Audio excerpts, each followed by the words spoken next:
একটু চোখ বন্ধ করে ভাবুন তো, আপনি একটি বিশাল সমুদ্রের ঠিক মাঝখানে ভেসে আছেন, তবে কোনো জাহাজে বা বোটে নয়, লোহার তৈরি একটি অন্ধকার স্যাঁতসেঁতে এবং বন্ধ শিপিং কন্টেনারের ভেতর। চারদিকে শুধু পানি আর পানি, কোনো মানুষ নেই, সাহায্য পাওয়ার কোনো আশা নেই। আর সবচেয়ে ভয়ঙ্কর বিষয় হল আপনি গর্ভবতী। যে কোনো মুহূর্তে আপনার সন্তান পৃথিবীতে আসতে চলেছে।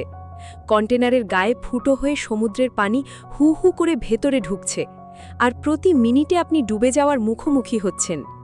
এই জ্যান্ত লোহার কবরের ভেতর একা একটি মেয়ে কিভাবে নিজের এবং তার নবজাতক সন্তানের জীবন বাঁচাবে? আজ আমরা কথা বলবো নেটফ্লিক্সের ইতিহাসের অন্যতম শ্বাসরুদ্ধকর এবং সর্বোচ্চ ভিউ পাওয়া সার্ভাইভাল থ্রিলার মুভি নোওয়্যার নিয়ে। এই সিনেমাটি শুধু একটি সার্ভাইভাল স্টোরি নয়, এটি মাতৃত্বের শক্তি, মানুষের অদম্য ইচ্ছা শক্তি আর শেষ মুহূর্ত পর্যন্ত বেঁচে থাকার এক অবিশ্বাস্য মহাকাব্য। আজকে আমরা জানব সমুদ্রের বুকে একটি লোহার বাক্সে বন্দী হয়ে এক মায়ের বেঁচে থাকার সেই হাড় হিম করা বাস্তব লড়াইয়ের গল্প।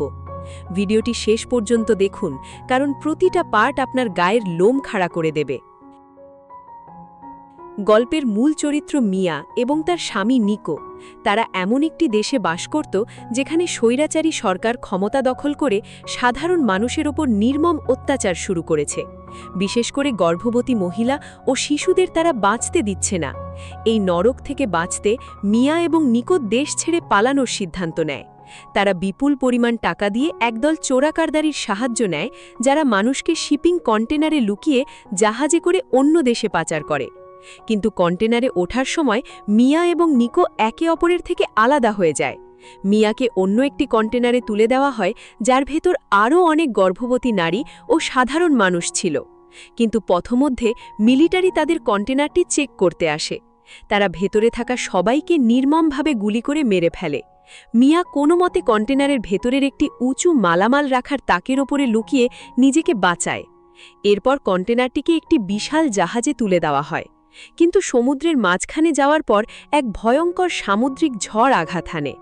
ঝড়ের তীব্রতায় জাহাজের ওপর থেকে মিয়ার কন্টেনারটি ছিটকে সরাসরি আছড়ে পড়ে উত্তাল সমুদ্রের পানির ওপর।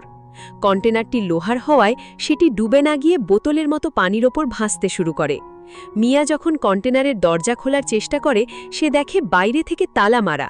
সে এখন এক অন্তহীন সমুদ্রের বুকে লোহার বাক্সে জ্যান্ত বন্দী।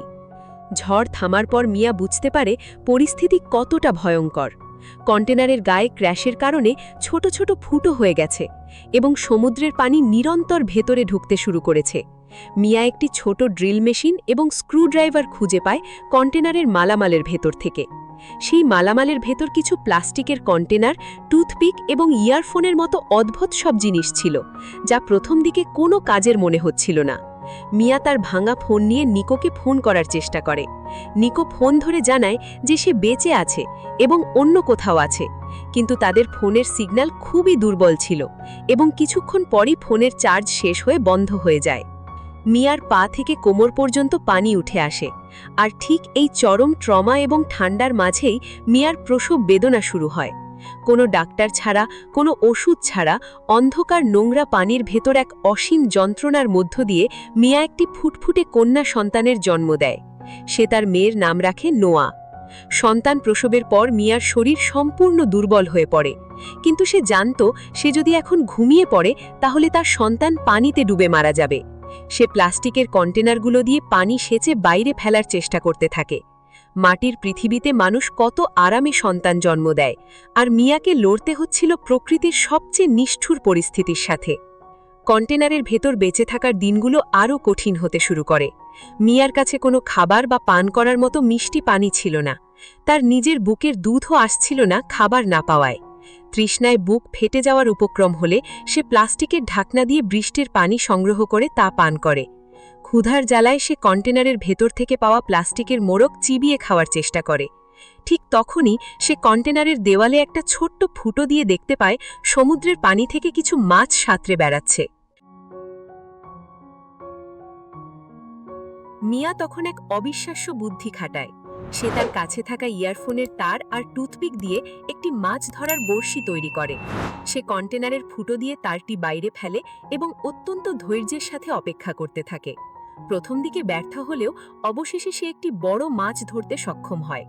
কোনো আগুন ছাড়া কাঁচা মাছের রক্ত আর চামড়া সে নিজের দাঁত দিয়ে ছিঁড়ে খেতে শুরু করে, যাতে তার শরীরে শক্তি ফিরে আসে এবং সে তার মেয়েকে বুকের দুধ খাওয়াতে পারে।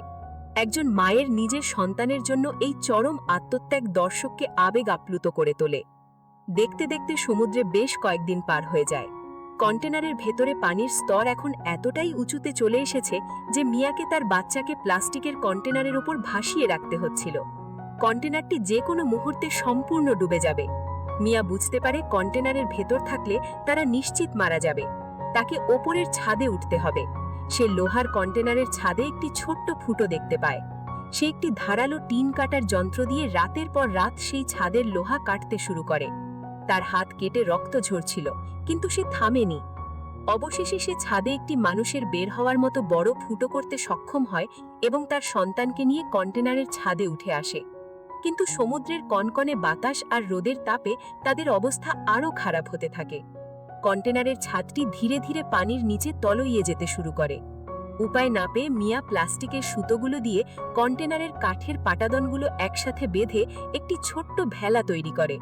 কন্টেনারটি যখন সম্পূর্ণ সমুদ্রের গভীরে তলিয়ে যায়, মিয়া তার সন্তানকে নিয়ে সেই ছোট্ট কাঠের ভেলার ওপর কোনো মতে ভেসে থাকে। তাদের শরীর সম্পূর্ণ অবশ হয়ে গিয়েছিল। মৃত্যুর হাতছানি তখন স্পষ্ট। সমুদ্রের বুকে মৃত্যুর কোলে ঢলে পড়ার ঠিক আগ মুহূর্তে অলৌকিকভাবে দূর থেকে একটি মাছ ধরার নৌকা তাদের দিকে এগিয়ে আসতে শুরু করে। নৌকার জেলেরা সমুদ্রের ওপর ভাসমান কিছু প্লাস্টিকের কন্টেনার দেখে সন্দেহ করে সেই দিকে এগিয়ে আসছিল। তারা কাছে এসে দেখতে পায় একটি কাঠের পাটাদনের ওপর এক নারী তার সন্তানকে জড়িয়ে ধরে অচেতন অবস্থায় পড়ে আছে। জেলেরা দ্রুত তাদের পানি থেকে উদ্ধার করে নৌকায় তোলে। তারা দেখে মিয়া শ্বাস নিচ্ছে না এবং তার হার্টবিট বন্ধ হয়ে গেছে। কিন্তু জেলেরা হাল ছাড়েনি। তারা মিয়াকে সিপিআর দিতে থাকে এবং তার মুখ থেকে পানি বের করার চেষ্টা করে। মিয়ার নবজাতক সন্তান নোয়া যখন কান্না শুরু করে, সেই কান্নার শব্দ যেন মিয়ার কানে পৌঁছায়। অলৌকিকভাবে মিয়া এক দীর্ঘ নিঃশ্বাস নিয়ে চোখ মেলে তাকায়। সে বেঁচে ফেরে। তার বুক চিরে কান্না বেরিয়ে আসে যখন সে তার সন্তানকে জীবন্ত নিজের কোলে ফিরে পায়। পরিচালক অ্যালবার্ট পিন্টো এই মুভিটিতে দেখিয়েছেন যে একজন মায়ের ভালোবাসা এবং বেঁচে থাকার ইচ্ছা পৃথিবীর যে কোনো ঝড়ের চেয়েও শক্তিশালী হতে পারে। মুভিটিতে মিয়ার চরিত্রে আন্না কাস্তিলোর অভিনয় অস্কার পাওয়ার মতো দুর্দান্ত ছিল। এই হৃদয়স্পর্শী সার্ভাইভাল মুভিটির গল্প আপনার কেমন লাগলো কমেন্টে অবশ্যই জানান। আর প্রতিদিন এমন হাড়হিম করা সিনেমার নিখুঁত রিভিউ বাংলায় পেতে আমাদের চ্যানেলটি এখনই সাবস্ক্রাইব করে রাখুন। দেখা হবে আগামীকাল। ধন্যবাদ।